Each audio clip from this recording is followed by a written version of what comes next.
students. Today we are going to discuss the new point from IR spectroscopy, and the point is the influence of nuclear spin.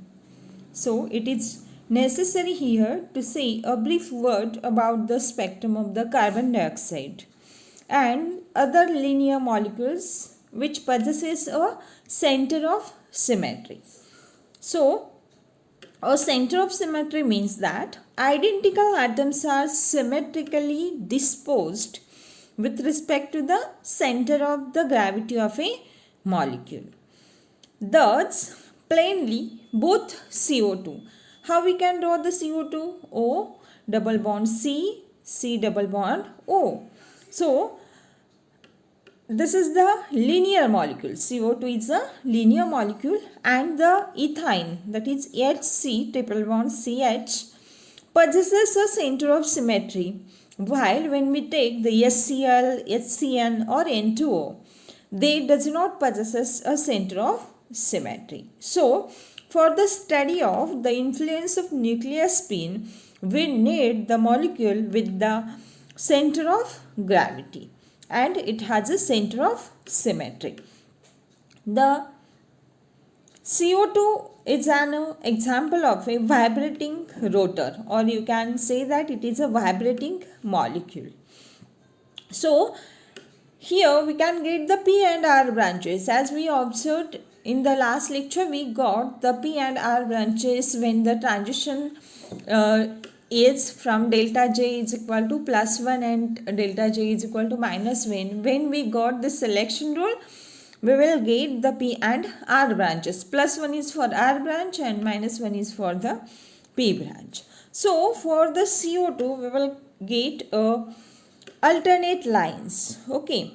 So, the alternate lines are observed, and this effect is due to the existence of the nuclear spin and is an additional factor determining the populations of the rotational levels. In the case of CO2, every alternate rotational level is completely unoccupied, and so alternate lines in the P and R branches have zero intensity. So see here I have drawn the CO2 molecule which has a center of symmetry. Then the ethylene is there. Again it possesses a center of symmetry. So these two molecules are the molecules with the center of symmetry, and the CO2 is an example of the vibrating molecule, and we will get the alternate P and R branches, and this is due to the center of gravity simply. So, in case of the CO2, every alternate rotational level is completely unoccupied, and so alternate lines in the P and R branches have the zero intensity, and this leads to a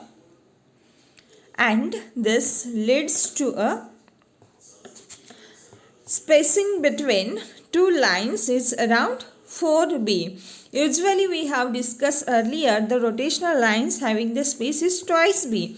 But here the one line is completely absent. That's why we can get the difference, or the line spacing is of a 4b for the CO2. And that the spacing is indeed 4b can be shown in several ways. Perhaps the most convincing of which is to examine the spectrum of the isotopic molecule when we take the OCO in the isotopic form. That means oxygen 18, then carbon, and then oxygen 16. Here there is no longer a center of symmetry when we take the isotope of the CO2, and the nuclear spin does not now affect the spectrum, and the line spacing is found to be just half that for normal CO2. So for the isotope we will get the normal kind of spectra. There is no alternate line, so spacing between two lines is twice b for the isotope, and when we take the normal molecule of CO2, the line spacing is of a 4b because P and R branches in which we can get the alternate lines. So when we consider the acetylene molecule, so in the acetylene we will get the alternate energy levels also, and the alternate levels have the population that differs by a factor of 3:1, and this is due to the nuclear spin alone and is superimposed on the normal thermal distribution and the degeneracy, so that the P and R branches line show a strong, weak alternation in intensity.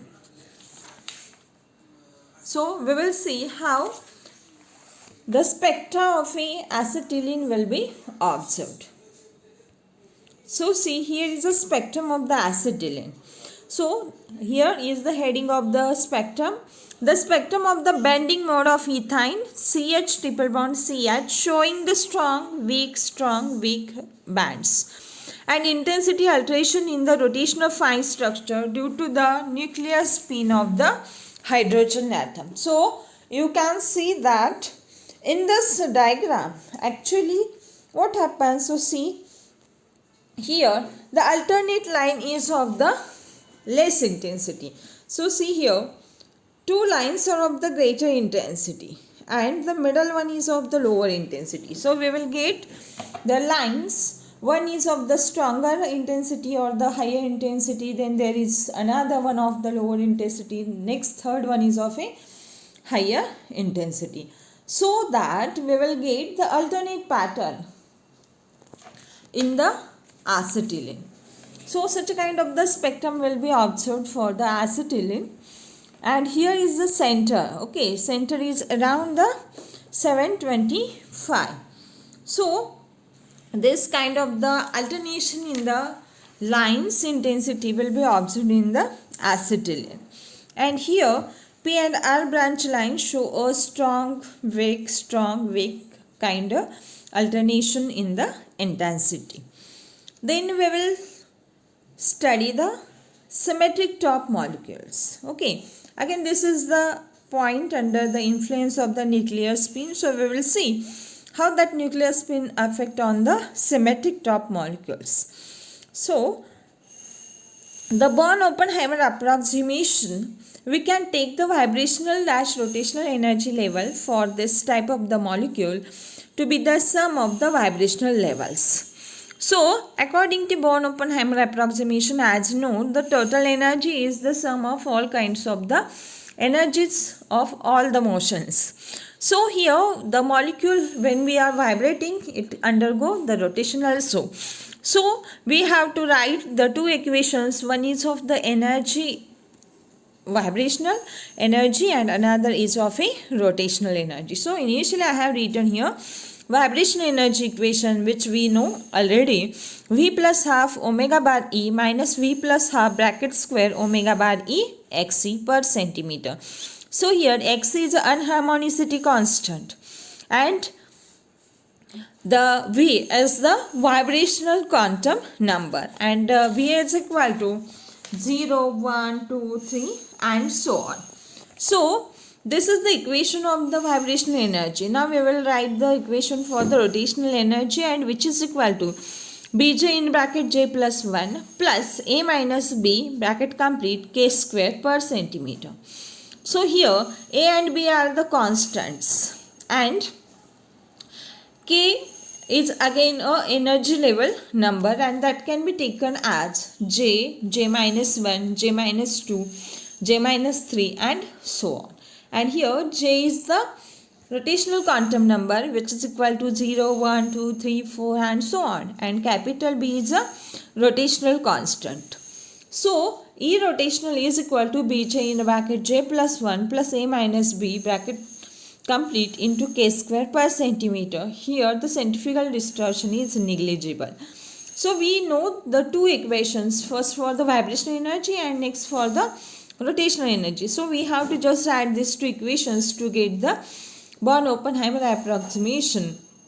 So EJV, J represents the rotation and V represents the vibration. So EJV, that is the energy of the rotational and the vibrational motion, is equal to E vibrational plus E rotational. So EJV is equal to, just add these two equations. Okay, so I have done this. V plus half omega bar E minus V plus half bracket square omega bar E Xc plus this equation bj into j plus 1 plus a minus b bracket complete into k square per centimeter.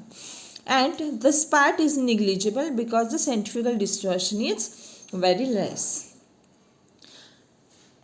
And then we will see the symmetric top molecule shows the parallel vibrations and the perpendicular vibrations also. So the parallel vibrations, and for parallel vibrations the selection rule is delta V is equal to plus minus 1, delta J is equal to 0 or plus minus 1 and delta K is equal to 0. And here K is identical in the upper and the lower states, and so the spectral frequencies will be independent of K. And the spectrum will contain the P, Q, R branches with a PR line spacing of twice B and a strong central Q branch. Okay.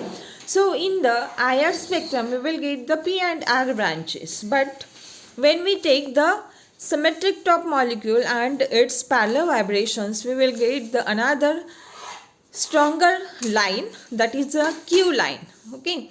So we will get the spacing of the P and R branches, that is twice B, and at the middle or at the center there is a strong band that is called as a Q branch.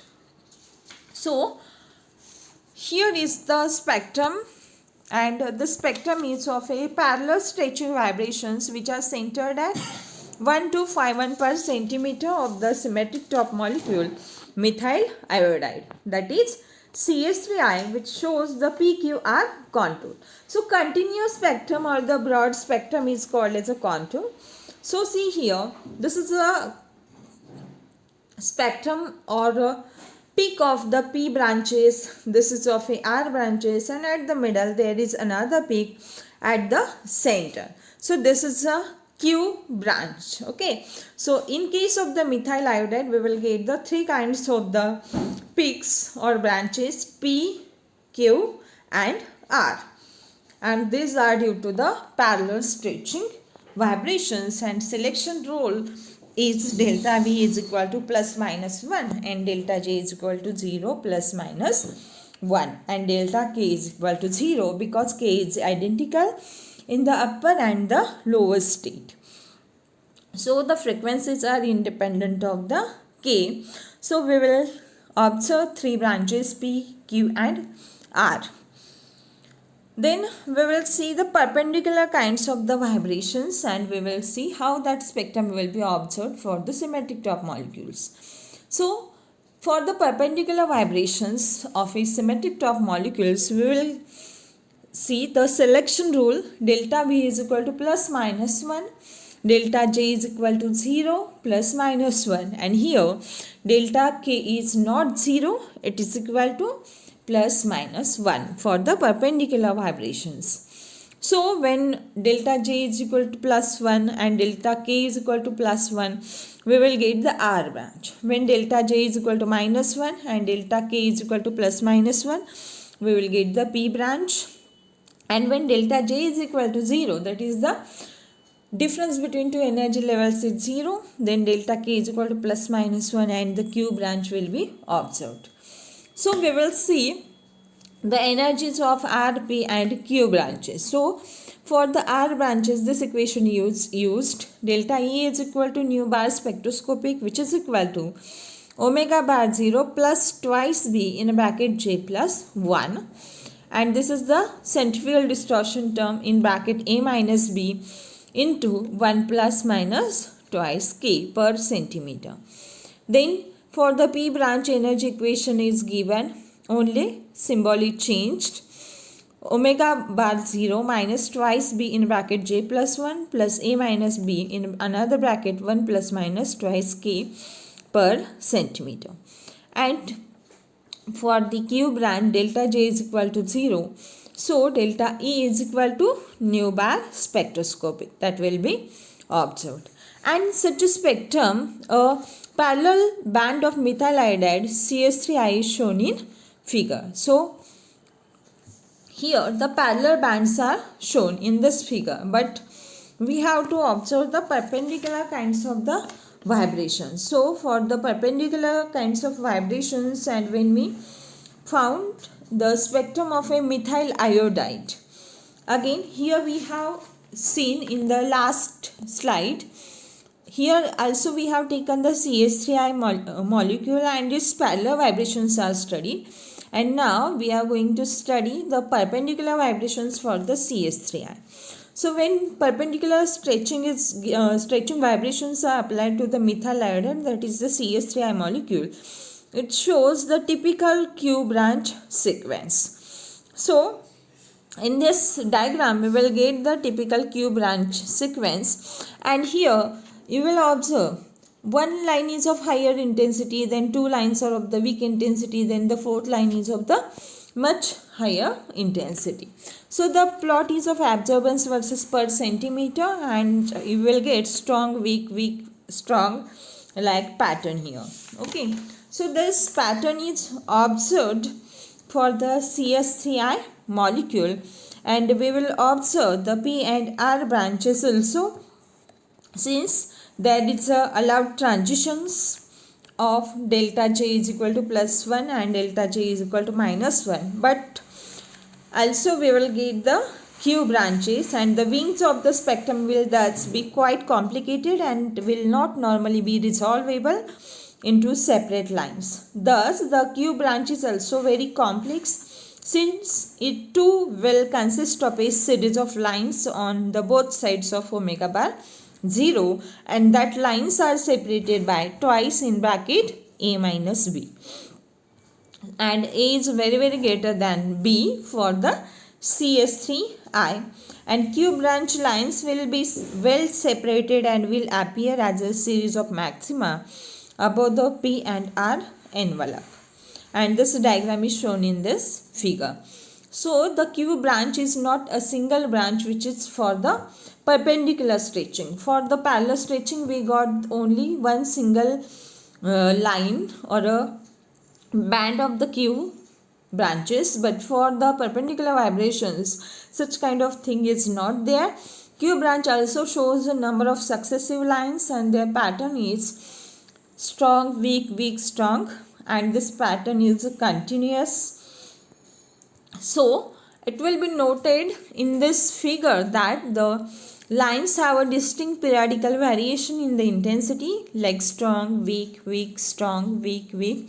So the threefold periodicity is observed: strong, weak, weak, strong. Okay, and this is seen in the methyl iodide, that is a CH3I, and it arises because of its threefold axis of symmetry to rotations about the Ci axis.